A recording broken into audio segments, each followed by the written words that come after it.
입니다. 오늘 본문 말씀 중심으로 예수 그리스도 왕의 탄생이라고 하는 제하의 제목으로 하나님 말씀 나누도록 하겠습니다. 한번 따라 하실까요? 왕의 탄생. 세상 사람들은 예수 그리스도를 왕으로 인정할까요? 여전히 지금도 인정하지 않습니다. 오늘 1절에 보면은 그때의 가이사 아구스도가 영을 내려 명령을 내립니다. 천하로다 호적하라. 호적을 하라고 한 이유는 뭡니까? 인구조사. 그래서 고향 땅으로 다 돌아가는 거지요. 인구조사하고 세금을 부과하기 위해서. 그 당시 세계를 제패하던 가이사 아구스도. 한번 가이사 아구스도의 동상을 한번 볼까요? 저쪽은 한 번씩 다 보셨죠? 예, 시저. 세계를 제패하던 저 시저의 동상. 저 오른쪽에 보이는 것, 눈이 동그란 저 친구가 그 당시 세계를 제패하던 시저였습니다. 옥타비아누스. 20대와 30대에 전 세계를 호령했던, 지금 생각해보면 애들인데 세계의 황제가 되어가지고, 로마의 황제가 되어가지고 모든 속국들, 식민지들은 호구조사를 하고 호적하라, 그래서 다 돌려보내는 거지요. 무엇 때문에? 자신의 자국의 이익을 위해서, 군사를 모집하기 위해서 인구조사를 하고 세금을 걷기 위해서, 효과적인 일을 위해서.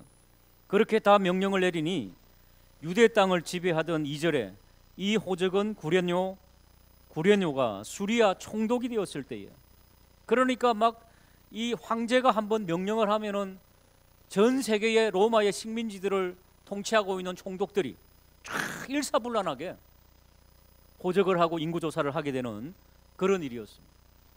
그래서 식민지들의 경제적인 그 압박을 더 가해서 그냥 피를 쥐어짜고, 우리나라도 일제시대 때 그랬지요. 저희 어머님 이야기 들으면은 참 일본 사람들이 좋았대요. 재밌고. 그런데 숟가락 뭐 쇠붙이는 다 또 걷어갔답니다. 예, 그런 일들을 이야기하는데 그렇습니다, 여러분. 그래서 그 명령을 통해 가지고 일사불란하게 호적을 하는 그때였습니다. 한번 받아실까요? 하나님은 사람을 사용하신다.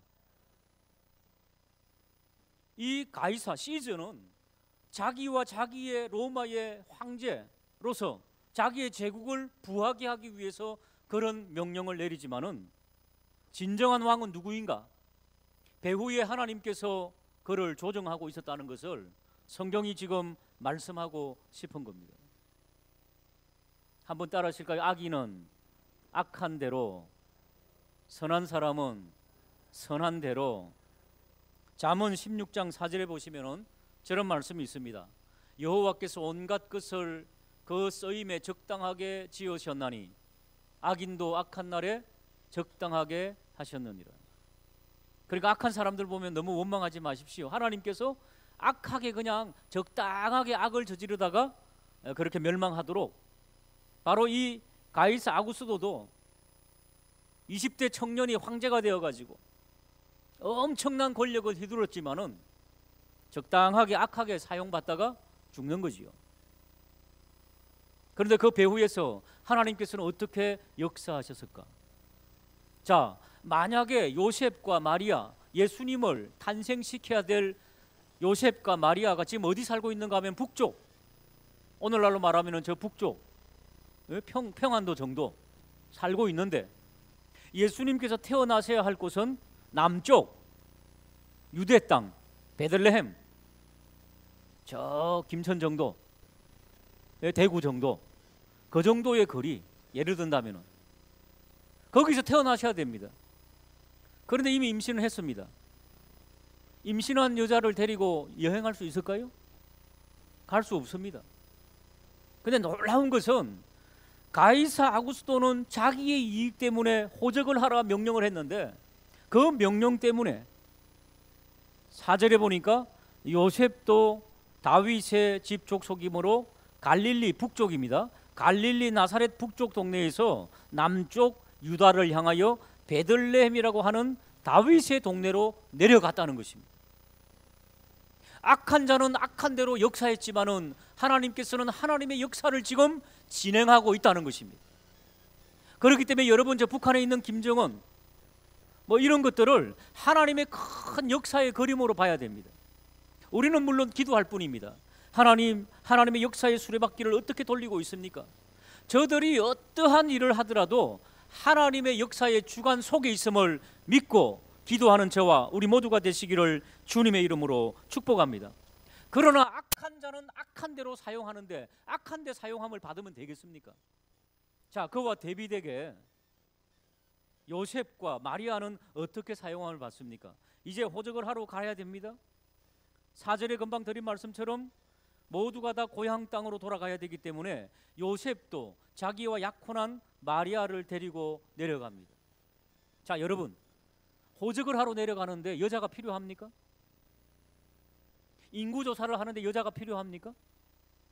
여자 필요 없습니다. 남자 가장만 가서 호적 등록하면 됩니다. 동사무소에 가서, 구청에 가서 남자 자신이 가서 하면 됩니다. 근데 참 이상하지요. 요셉이라고 하는 이 사람이 자기의 약혼녀를 데리고, 그것도 배가 엄청 불렀죠. 왜? 베들레헴에 도착했을 때 만삭이 되어갖고 아기를 낳았기 때문에. 그러면 떠날 때부터 이미 배가 불렀다는 거죠. 그런데 왜 데리고 갔을까? 일부러. 5절을 한번 같이 읽어볼까요? 시작.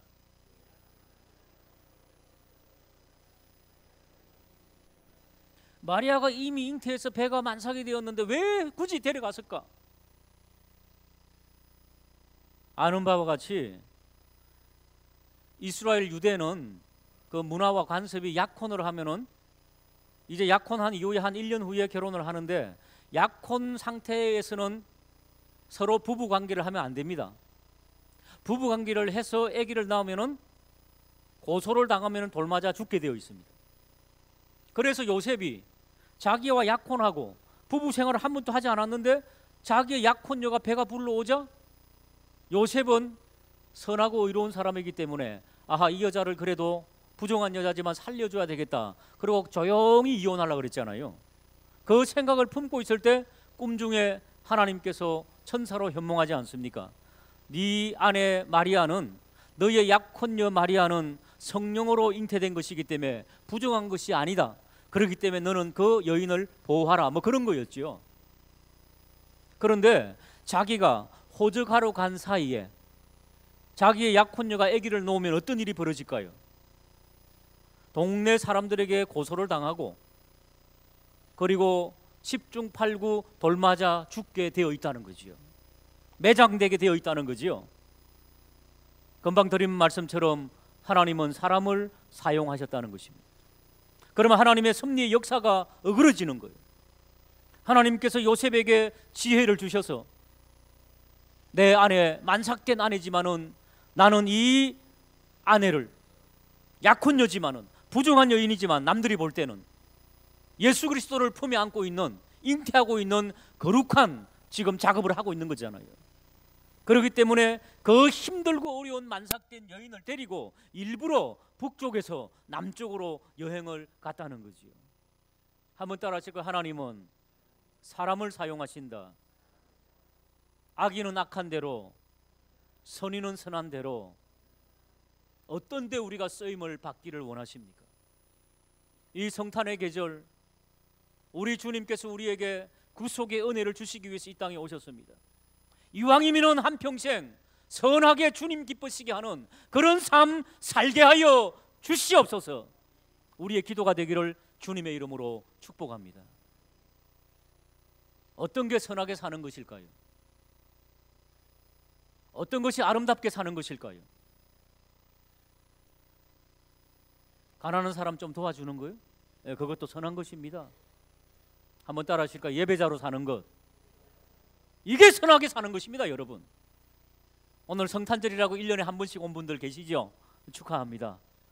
그러나 예배자로 서시기 바랍니다.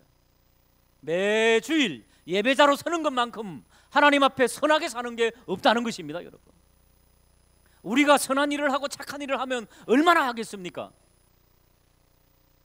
하나님 앞에 주님, 저는 죄인입니다. 저를 구원해 주셨는데 하나님 앞에 예배자로 살 수 있도록 인도하여 주시옵소서.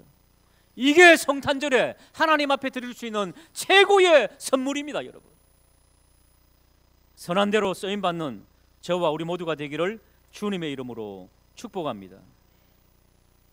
자, 가이사 아구스도가 모든 사람들에게 호적하라. 2절을 보실까요? 2절에 보시면은 이 호적은 구레뇨가 수리아 총독되었을 때에 어떻게 한 것이라고요?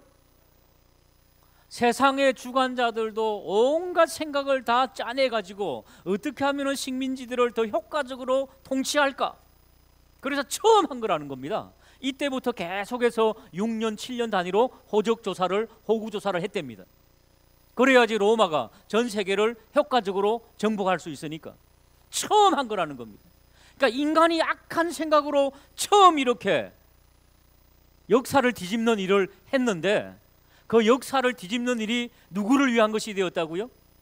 처음 하필이면 한 그때에 예수님께서 태어나셔야 할 그 해라는 것이요. 이게 지금 이렇게 안 하면 예수님께서 베들레헴에서 태어나실 수가 없어요. 하나님은 놀라운 것입니다.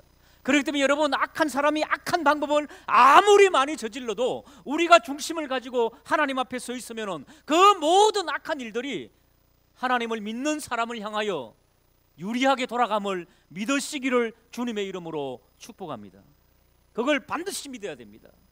그렇기 때문에 우리를 향해서 속이고 우리를 향해서 거짓 정언하는 사람들을 위해서 기도하고 오히려 기뻐하라는 것입니다. 왜? 하나님의 도우심이 크기 때문에, 그것을 하늘의 상급이 크기 때문에 그렇게 말씀하고 있습니다.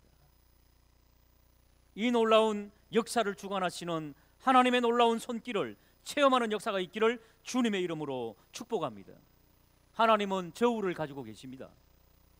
그리고 세상의 제국들에게 기회를 주셨다가 하나님께서 원하시는 방법으로 하지 않으면 그 저울에서 미달이 되면 다 제거하십니다. 이집트가 그랬지요. 페르시아가 그랬지요. 아수르가 그랬지요. 바벨론이 그랬지요. 그리고 로마도 지금은 성성장구하고 있지만은 거리 될 거라는 겁니다. 여러분, 호적 조사를 하기 위해서, 그리고 사람들을 일사불란하게 정복하기 위해서 로마가 그 당시 했던 것은 무엇인가? 사동팔달 도로를 만들었습니다. 첫 번째, 우리도 무슨 개발계획이나 도시계획 하면은 도로부터 닦잖아요. 하수구 시설부터 하고. 로마가 그랬습니다. 그들이 통치하고 있던 지중해 연안의 모든 국가들에 엄청나게 하수구 시설, 목욕탕 시설, 도로 시설 얼마나 사동팔달 닦아놨는지 몰라요. 왜? 그래야지 효과적으로 전 세계를 정복할 수 있기 때문에. 그런데 그 도로를 타고, 그들이 만들어 놓은 그런 도로를 타고 마음껏 여행할 수 있잖아요. 식민지도 정이 있으면. 그것을 가지고 뭐 했을까요? 하나님의, 주님의 십자가의 복음 들고 사동팔달 전도인들이 다녔음을 믿으시기를 주님의 이름으로 축복합니다. 로마가 자기들의 이익을 위해서 도로를 닦고 호적 조사를 하고 여러 가지를 했지만은 결국에는 복음은 그것을 타고 들어가서 결국에는 313년에 로마가 콘스탄틴 대제에 의해서 기독교가 공인이 되잖아요. 놀라운 일 아닙니까? 기독교를 핍박하던 로마가 기독교를 공인하게 되고, 그로부터 6, 70년 이후에는 로마 자체가 그냥 기독교 국가가 되어버렸어요. 이럴 때는 할렐루야, 그렇게 하는 겁니다. 놀랍지 않습니까? 기독교인을 압박하던 네로 황제 때 얼마나 많이 죽였습니까? 얼마나 많은 사람들이 사자밥이 되고 말이죠. 그 가운데서 사동팔달 주의 복음을 전하던 수많은 전도단, 바울을 위시한, 베드로를 위시한, 바나바를 위시한 엄청나게 많은 전도단들이 여행하며 복음을 전했는데, 급기야는 313년에 로마가 기독교를 공인하게 되고, 다시 하겠습니다. 오늘 성탄절에 이 기쁜 날, 놀라운 이 복음이 313년에 기독교를 공인하게 되고, 그로부터 몇십 년 이후에 기독교 국가가 되고, 할렐루야. 복된 성탄 되시기를 주님의 이름으로 축복합니다. 그러니까 아무리 압박해도 복음의 역사는 역사의 주관자인 하나님에 의해서 계속해서 진행되고 있다는 것을 믿으시기를 주님의 이름으로 축복합니다. 저 북한 땅은 어떨까요? 북한에요, 지금도 수많은 사람들이 혹은 골방에서 혹은 토굴에서 지금도 우리 주 예수 그리스도를 고백하며 생명 걸고 예배드리고 있음을 믿으시기를 주님의 이름으로 축복합니다. 제 공부하던 동료분 중에 한 분이 모퉁일돌 선교회라고 북한 선교회에 가장 앞서가는 그런 단체가 있습니다. 그분이 해주는 이야기인데, 남한에, 우리 남한 사람인데 미국 국적이 있어가지고 북한 깊숙이 들어갔더랍니다. 어떻게 해가지고 아주 깊숙한 골방에 들어갔는데 초등학생이 우리가 부르던 옛날 찬송가 있습니다. 합동 찬송가라고. 예수께서 오실 때에 그 거룩한 법에 남는 것이 하나 없이 다 찾으시겠네. 그걸 4절까지 부르면서 눈물을 뚝뚝 흘리면서 남조선은 불쌍합니다 그러더라는 거예요. 왜 그러냐? 소문 듣기로 너무 잘 살아갖고 하나님을 잘 안 믿는다는 거예요. 자기들처럼 이렇게 순수한 신앙을 지키면서 살고 있는 사람들이 남한에 별로 없다는 거예요. 그렇게 들었다는 거예요. 그래서 남한에도 많이 있으니까 걱정하지 말고 정말 주님을 뜨겁게 믿으라고 그렇게 위로하고 왔다는 거 아닙니까? 하나님의 복음은 아무리 핍박하고 압박하고 죽인다 할지라도 이 영원하신 복음, 부활의 복음은, 이 십자가의 복음은 하나님의 역사의 주관자의 손에 붙잡혀서 지금도 저 깊숙한 북한에도, 저 중국 땅에도 지금도 복음이 역사하고 있음을 믿으시기를 주님의 이름으로 축복합니다. 세상 사람들이 활용하는 모든 것들이 다 하나님의 손길에서 움직이고 있다는 거죠. 우리나라도 그런 방편으로 이렇게 경제가 성장했지요. 이 성장한 경제를 통해서 하나님께서 어떻게 사용하고 있습니까? 우리 교단만 하더라도 한 달에 수백억이 전 세계로 선교비로 나가고 있습니다. 가난하고 불쌍한 민족을 향해서 복음을 전하며 그들을 구제하며 그들에게 아름답게 학교를 지어주고 병원도 지어주고 역사하고, 우리 교회만 하더라도 몽골을 향해서 얼마나 많은 기도와 투자를 하고 있습니까? 이런 일들을 통해서 하나님께서 우리나라를, 우리 교회를 사용하고 있음을 감사하며 역사의 주관자 하나님께 감사하며 나아가는 저와 우리 모두가 되기를 주님의 이름으로 축복합니다. 그렇기 때문에 악인들이 아무리 설친다 하더라도 그 배후에 하나님의 손길이 있다는 것을 오늘 누가는 믿으라 그렇게 말씀하고 있습니다. 여러분, 4절에 보시면은 요셉도 다윗의 집 족속이므로 갈릴리 나사렛 북쪽에서 남쪽 유대 땅 베들레헴으로 내려갔다 그랬지요. 이 말씀이 벌써 예수님 오기 700년 전에 예언이 되어 있는 겁니다. 미가서 5장 2절을 한번 보시기 바랍니다. 화면을 보시고 한번 읽어볼까요? 시작.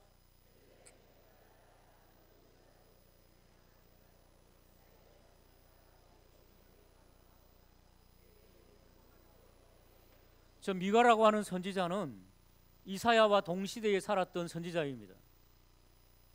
이사야는 귀족들에게 복음을 전했고 미가는 평민들에게 복음을 전했던 사람입니다. 그런데 그가 700년 전에 예수 그리스도께서 베들레헴에 오셔야 할 것을 저렇게 예언하고 있다는 것입니다.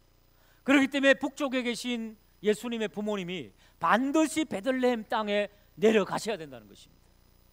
베들레헴이 무슨 뜻입니까? 베들은 집이라는 뜻입니다. 레헴은 떡이라는 뜻입니다. 베이트 레헴, 떡집이라는 것입니다. 예수님께서는 떡집 방앗간에서 나셔야 돼요. 왜?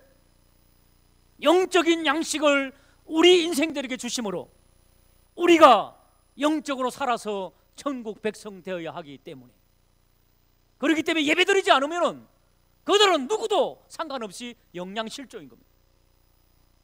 옆에 있는 분에게 영양실조 되지 마십시다 한번 인사하시기 바랍니다. 떡집에 오신 이유입니다. 영양실조 당하지 말라고.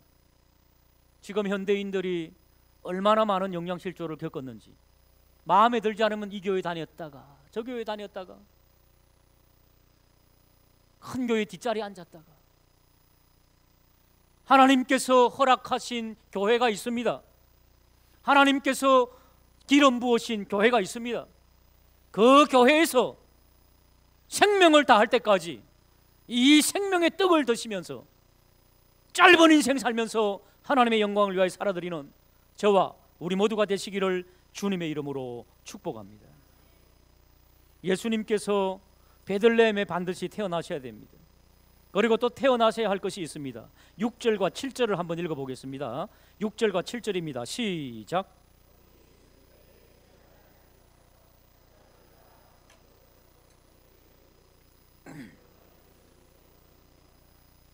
예수님께서 한 여관의 마구간에서 태어나셨습니다. 그리고 7절에 보니까 마구간에 눕힐 데가 없어가지고 어디에 누워 계셨다고요? 구유에 누워 있었다는 겁니다. 초등학교 때 구유는 저는 좋은 침대인 줄 알았어요. 단어를 몰라가지고 나중에 구유를 알고 보니까 말죽통이더라고요. 말죽통 폭파하는데 거기에 아기를 탁 이렇게 넣었다는 거지요. 자, 우리가 늘 말씀하죠. 오늘 또 장로님 기도하셨죠. 예수님께서 낮고 천한 인생에게 오셨습니다. 하늘의 보좌를 비워두시고 이 땅에 내려오셨습니다. 여관의 호텔에 태어나신 것이 아니라 여관에 있는 구유에, 그죠? 마구간에 있는 구유에 가장 천한 곳에 내려오셨습니다. 왜 그랬을까요? 고린도후서는 이렇게 말씀하고 있습니다. 고린도후서 8장 9절 같이 한번 읽어보겠습니다. 시작.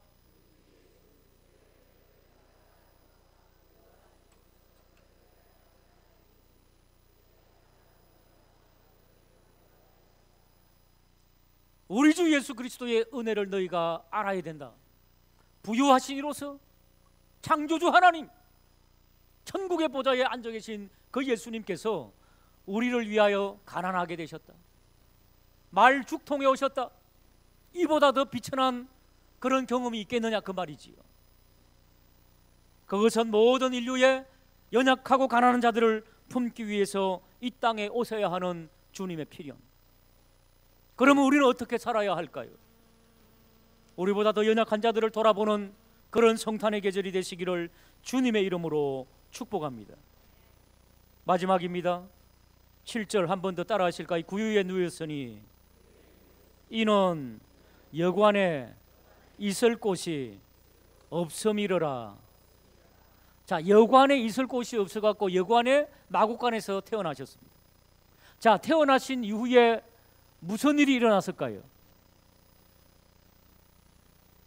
아이고, 애기 울음소리를 들으면서 여관에 있던 먹던 사람들이, 아이고 어린아이가 여관에 있을 곳이 없어가지고 마구간에서 태어났구나, 아이고 어떻게 이런 일이 일어났나, 그런 이야기들 안 했겠습니까? 그 여관에 먹던 사람들은 누구일까요? 그 당시 전 세계에 흩어져 있던 호적하러 온 손님들이겠지요. 그 시골에 뭐 하려고 여관에 들어갔겠어요? 전 세계에 흩어져 있던 로마 식민지로 있던 디아스포라 유대인들 호적하러 그 땅에 모인 거지요. 그곳에. 그러면 그 사람들이 호적하고 나서 어디 갔을까요? 자기가 살던 곳으로 또 돌아갔겠죠. 누가는 이것을 뭐라고 표현합니까? 예수 그리스도의 복음은 마구간에 은밀하게 오셨지만은 많은 사람들은 그분이 메시아라 그러고 전 세계로 흩어졌다는 거예요. 그러니까 이 복음이 어떻게 확산되는지를 말씀하고 있는 겁니다. 7절을 다시 한번 더 읽겠습니다. 시작.